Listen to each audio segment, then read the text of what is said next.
తవ్వి ఎలకన పట్టుకోవడం అంటే ఇదేనేమో. లిక్కర్ కుంభకోణంలో 3,500 కోట్ల రూపాయల కుంభకోణం జరిగిందని ప్రజలందరికీ చెప్తారు.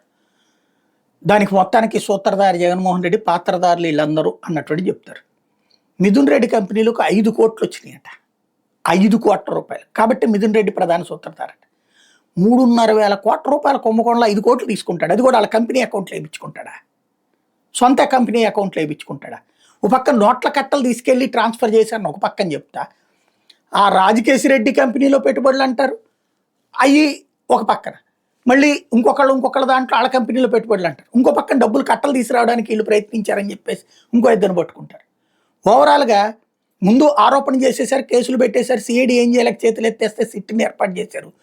ఒక టెక్నికల్ పదాలతో వాళ్ళు చెప్పారు కాబట్టి వీళ్ళు చెప్పారు కాబట్టి వీళ్ళు చెప్పారు కాబట్టి వాళ్ళు, ఇట్లా ఒకళ్ళ పాయింట్ని ఒకళ్ళ స్టేట్మెంట్ అడ్డం పెట్టి ఇంకొకళ్ళ మీదన కేసులు పెట్టడం చుట్టూతానే తిప్పుతున్నారు. ఇదంతా కూడా ఫైనల్గా డబ్బులు ఏమైనా పట్టుకున్నారంటే ఏం లేదు, వాళ్ళ సంస్థలోకి వచ్చిన డబ్బుల్ని అట్ట లెక్కేసుకోండి అని చెప్తున్నారు. ఇది విచిత్రమైన పరిస్థితి.